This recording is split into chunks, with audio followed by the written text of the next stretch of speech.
Ladies and gentlemen, my name is Nate Manahan, and it's time for another POS Uncensored, where we make sure that as you, as sales partners and payment professionals from around the United States, don't sell complete POS.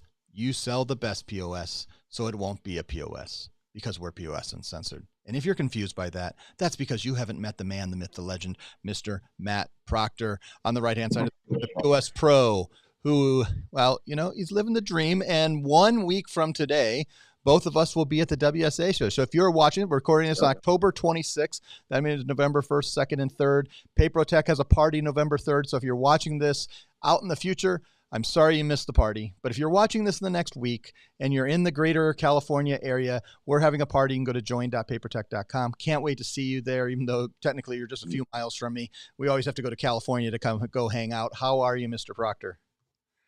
I'm good. I'm good. Hello, PaperTech Nation. Yeah, next week's going to be a blast. So can't wait to see everyone. Please come to the event. I'm going to have almost all of my different point of sale providers and the owners are going to be there with me, so they can meet you in person.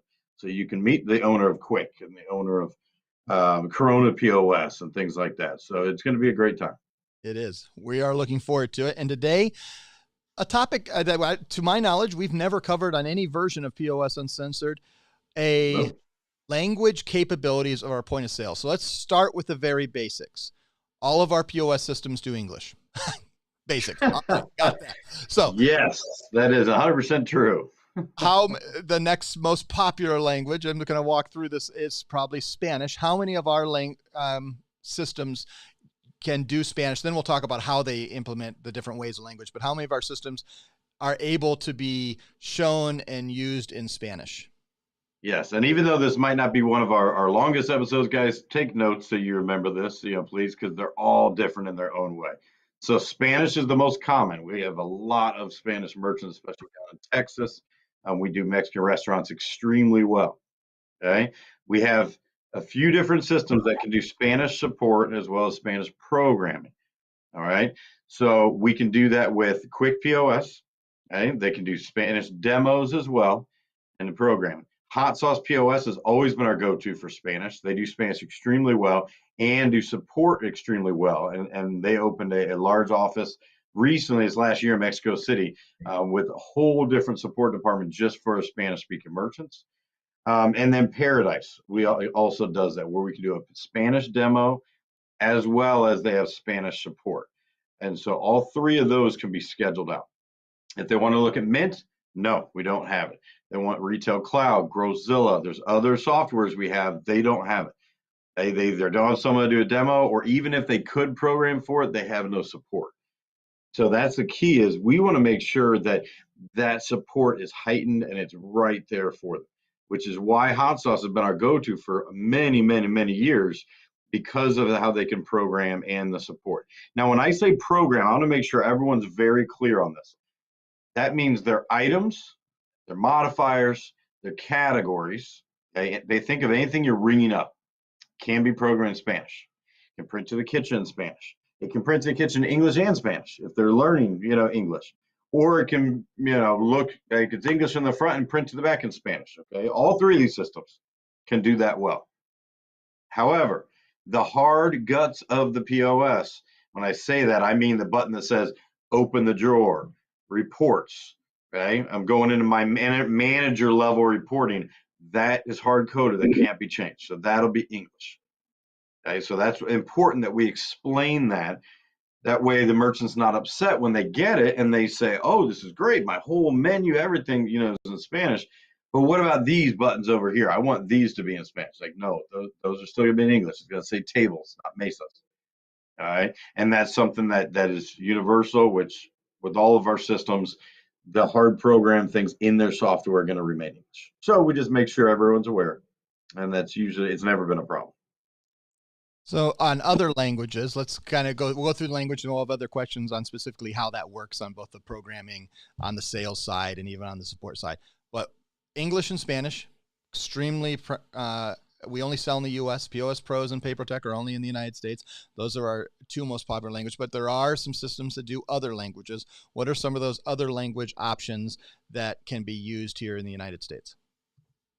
Well, I mean, really Mandarin, Chinese, that's kind of been our other big go-to.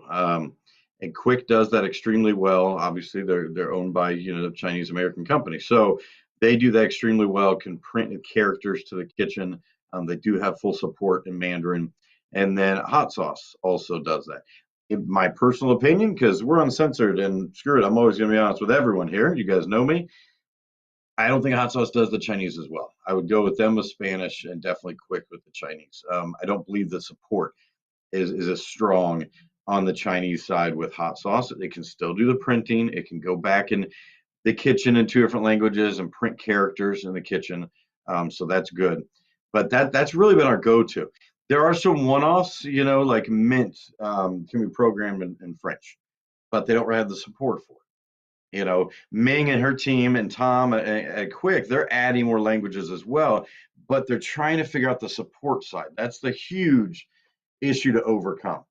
Okay, can it be programmed, in Vietnamese? Yes, but they've got to escalate that support.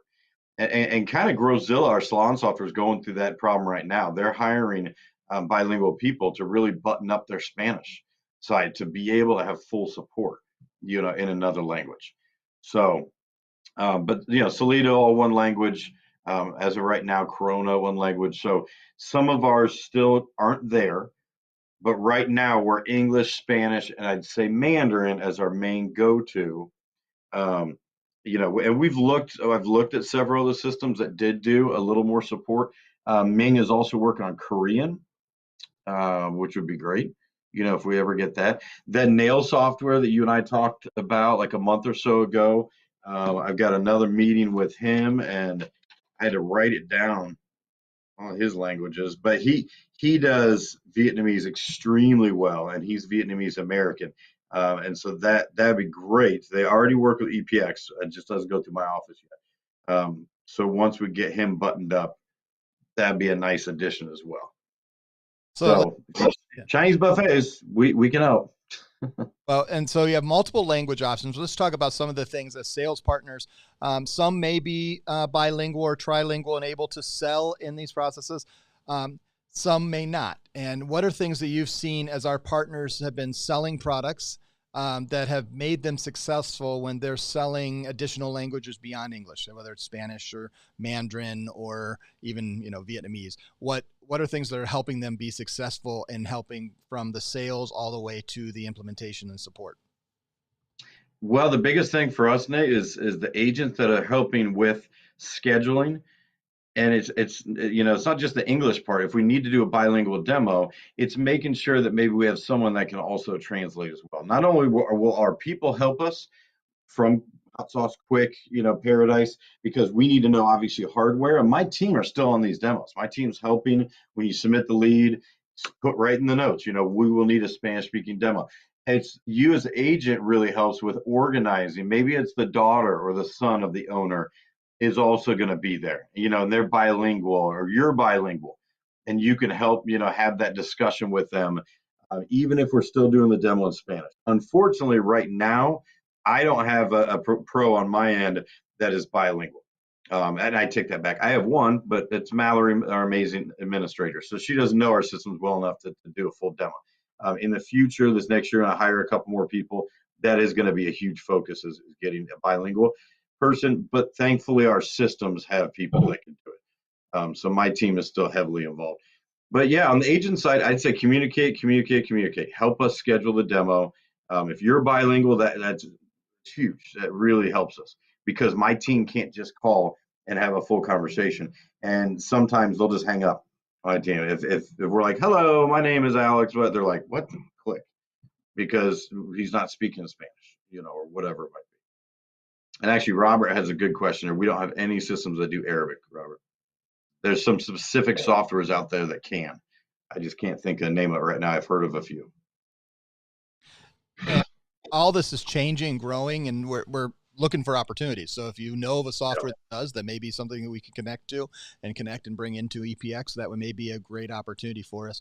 And I think if you are in the field today and you're working in merchant services and you're like myself and I speak English and a few words of multiple other languages, but not well, what I would do if I was in the field, I would make connections and I would find sub partners with me and people to partner with me that are bilingual in multiple languages. And maybe I'd find someone who does Spanish and someone who does Mandarin and someone who does Vietnamese and work to build teams to going out there, because what's happening is there are lots of people that are not serving those populations and they feel like they have only one. Right. When they have multiple choices and you can come along and provide them with opportunities. And a lot of times, unfortunately, they're being taken advantage of, and we can come in, save them a lot of money, put them on an edge program, help them understand what's going on with dual pricing and help them understand the point of sale and better serve their constituents and provide a better service for their customers too. Because especially when you get into those dual language things, this is what made me think about this when I was spending time 2 weeks ago in Chinatown and I was ordering boba teas when everything was in Mandarin. Luckily they had kiosks that were in English and my kids could go and we could figure out what type of boba tea we had when there was a language barrier when we were trying to order it. And I was like, this is important not only for the customer, not only for the merchant, but us as sales partners to be able to realize we have lots of opportunity when it comes to languages and point of sale. Anything else you would add? No, well, I was just going to say that software that you and I know that software and met with them this last year that you saw there in Chinatown. We don't know if they do dual pricing really well. If they do it the way it's supposed to be. So that's another thing too. Is these merchants are getting stuck in certain softwares. They don't. And sometimes, like you said, Nate, they're being taken advantage of. And for you to be able to go in with true dual pricing and give them a solution like Quick, or Hot Sauce with better support, that's huge. Yeah.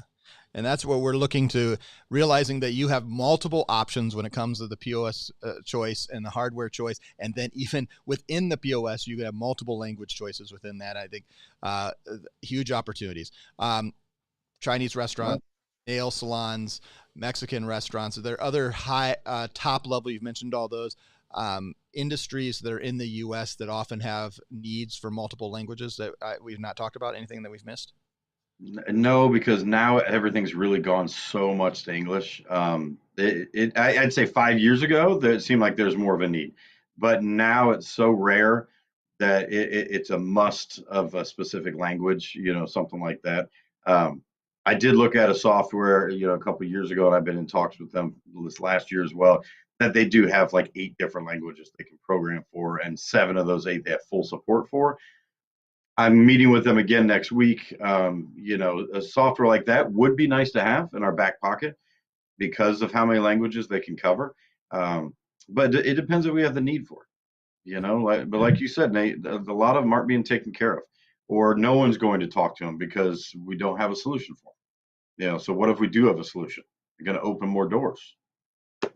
You would like to think so. There's an opportunity, especially those in larger metropolitan areas. That you have lots and lots of businesses that, yes, the merchants may be bilingual, but they would prefer to maybe do business, or they have a lot of people that they're working with and be able to be bilingual with their POS too, and they just don't even know that it's an option. And you can come in and specifically, a lot of times they're using systems that are out of date. Maybe were written and they're not able to do things like the Edge program, and they're maybe not doing some of the newest capabilities and bells and whistles like pay at the table in restaurants, or being able to do e-commerce and online ordering and all the things that could come together and be able to be helped out. I think it's a great opportunity and something we wanted to bring to you. Closing remarks, anything we've missed, Matt, that we should talk about? No, just keep an eye out on those merchants that do need those bilingual capabilities. Reach out to us, ask those questions. I'm going to keep looking. Nate's going to keep looking. We're going to keep looking as we're out and about, and really we keep adapting in the future on more possibilities, more languages that we can help out with. So it's an ever-changing landscape, and we're here to help you guys. All right, well, go find best Chinese Mandarin restaurant in your town, and 1, have an incredible meal, and 2, give them an incredible point of sale and work with the POS pros to do that. And that can go for multiple industries. Thank you guys so much for watching. We'll be off for a couple of weeks here with the POS Uncensored, but we'll see you after our event, November 3rd, in case you're watching this, November 3rd, 2023, from 7 to 10 p.m. in Carlsbad, California. You can go to join.papertech.com and you can RSVP right there. Thank you so much for being part of POS Uncensored. Thank you, Matt Proctor, and we'll see you next time on POS Uncensored. Thanks, guys. Yeah.